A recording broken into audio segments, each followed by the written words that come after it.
اعوذ باللہ من الشیطان الرجیم بسم اللہ الرحمن الرحیم۔ عزیزان من، آج نومبر 1983 کی 4 تاریخ ہے اور درس قرآن کریم کا آغاز سورہ القلم کی آیت 8 سے ہو رہا ہے، 6:8/8۔ سابقہ درسوں میں یہ بتایا گیا تھا کہ ہر رسول جو حق کا پیغام لے کے آتا اس کے پروگرام کی کڑیاں یوں ہوتی تھیں کہ سب سے پہلے وہ دلائل و برہان کی روح سے اپنے پیغام کو پیش کرتا تھا، دوسروں سے بھی دلائل مانگتا تھا،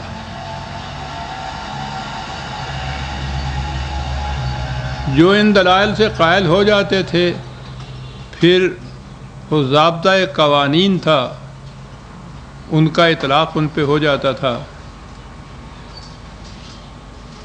جو لوگ اسے بھی نہیں مانتے تھے اور اس کی مخالفت میں کھڑے ہو جاتے تھے تو اس کے لیے پھر مدافعانہ طور پر قوت کا استعمال ناگزیر ہو جاتا تھا، وہاں قوت استعمال کرنی پڑتی تھی اس روک کو روکنے کے لیے۔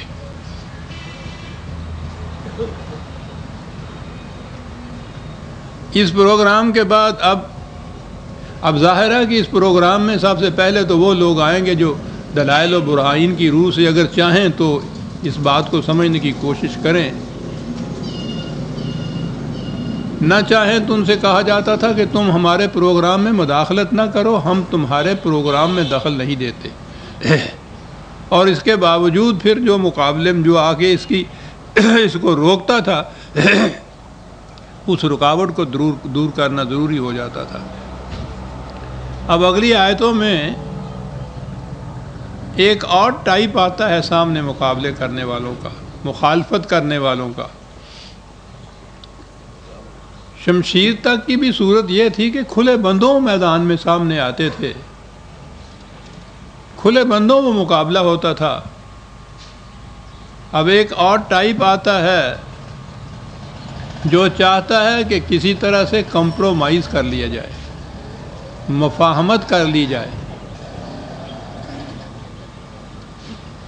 فَلَا تُطِعِ الْمُكَذِّبِينَ وَدُّوا لَوْ تُدْهِنُ فَيُدْهِنُونَ،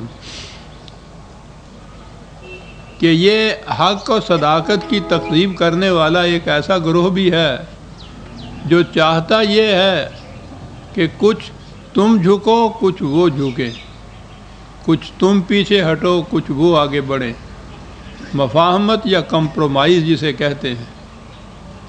قرآن کریم نے اس سے بھی وارن کیا ہے،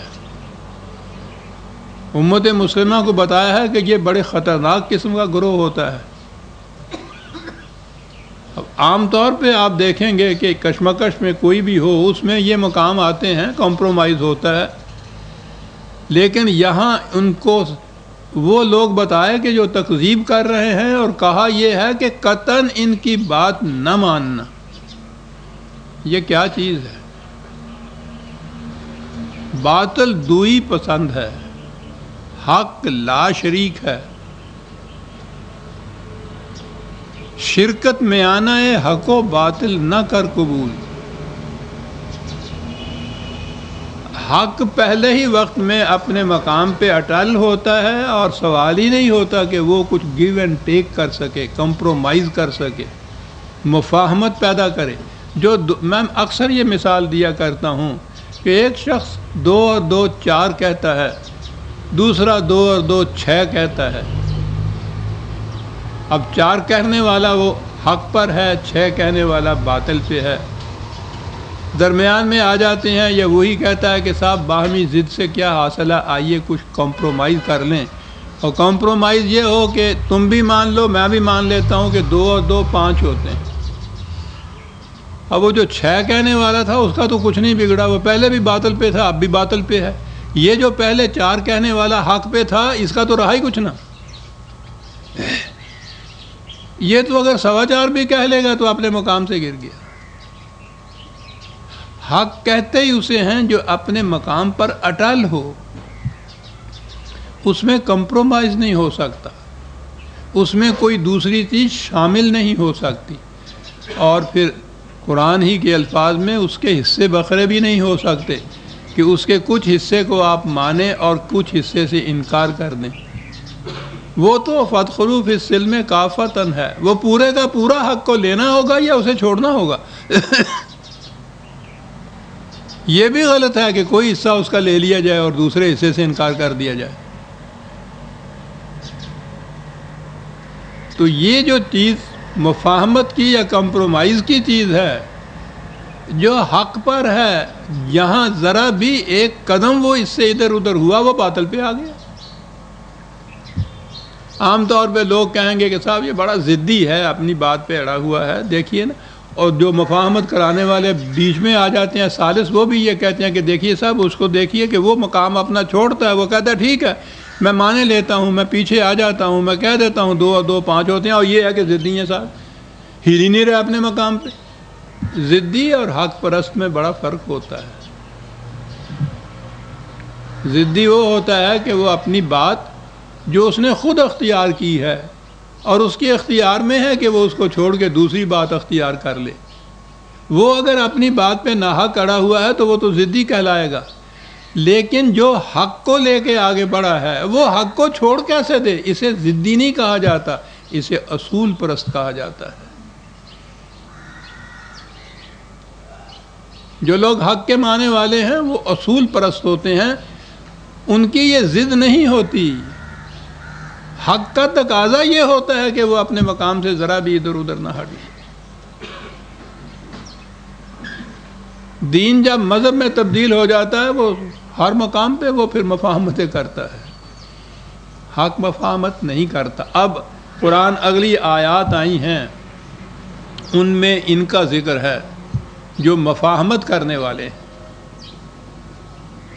اور عجیب چیز ہے جو قرآن نے بتا دی کہ یہ کیریکٹر لیس لوگ ہوتے ہیں، ان کا کیریکٹر کوئی نہیں ہوتا، یعنی پہلے ہی جو بات وہ پیش کر رہے ہیں وہ ایسی نہیں جس کے متعلق ان کو یقین ہو کہ یہ حق ہے، اس میں کمپرومائز نہیں ہو سکتا، اٹل ہے، یہ نہیں ہوتا۔ سودے بازی ہوتی ہے کہ یہ کہہ دو، جتنا دکاندار جیسے نفع لینے والا، بیچنا تو اس نے ہوتا ہے 100 روپے پہ 150 روپیہ قیمت بتاتا ہے، اور پھر کہتا ہے جی تسی 10 کی دیو گے۔ جس دکاندار کے ہاں یہ اصول ہوگا کہ میں وہی کہوں گا جو مجھے لینا ہے، اس پہ اگر آپ یہ کہیں گے کہ صاحب کچھ کم کرو تو وہ کہتے ہیں کہ صاحب آگے چلے جائیے، یہاں یہ اصول نہیں ہے۔ یہ جو اس طرح کرنے والا ہے، قرآن نے ایک کیٹیگری اب آگے بتائی ہے، عجیب و غریب چیزیں اس میں آتی ہیں۔ یہ وہ لوگ ہیں، یعنی اس نے بتایا یہ ہے کہ جو کمپرومائز کرنے والا ہے، یاد رکھیے وہ حق کے اوپر نہیں ہے، ضدی ہے، اور یہ بات بتاتا نہیں ہے کہ میں حق کے اوپر نہیں ہوں، پس ذہنیت کا انسان ہے۔ آگے قرآن نے 5-6 الفاظ استعمال کیے ہیں، وہ کسی خاص شخصیت کے متعلق بات نہیں کر رہا، وہ ان لوگوں کی ذہنیت بتا رہا ہے جو یہ ایٹیٹیوڈ اختیار کرتے ہیں، یہ روش اختیار کرتے ہیں کہ جو حق کے ساتھ کمپرومائز کرنے کی دعوت لے کر آتے ہیں۔ پس ذہنیت، کیریکٹر لیس، کردار کوئی نہیں، کردار اس کا ہے جو حق کے اوپر ہوتا ہے۔ اب یہ دیکھیے 5-6 الفاظ قرآن لے کے آ گیا ہے۔ میں نے جیسا عرض کیا ہے یہ نہیں کہ کوئی خاص شخص تھا جس کے متعلق یہ کچھ کہا گیا ہے، اور نہ ہی یہ سمجھ لیجئے کہ قرآن معاذ اللہ کسی کو گالی دیتا ہے۔ قرآن تو بتوں کو گالی دینے سے بھی منع کرتا ہے، یہ جائے کہ اپنے کسی مخالف کو، اپنے کسی حریف کو وہ گالیاں دینا شروع کرے معاذ اللہ۔ وہ ذہنیت بتاتا ہے کہ اس ذہنیت کے لوگ بھی آئیں گے، اور متعدد مقامات پہ کہا گیا ہے یہ کہ یہ ٹھیک ہے رسول، ہم جانتے ہیں کہ جو لوگ دلائل و براہین سے بات کریں گے ان سے بھی تو تنگ نہیں پڑے گا، جو میدان جنگ میں کھلے بند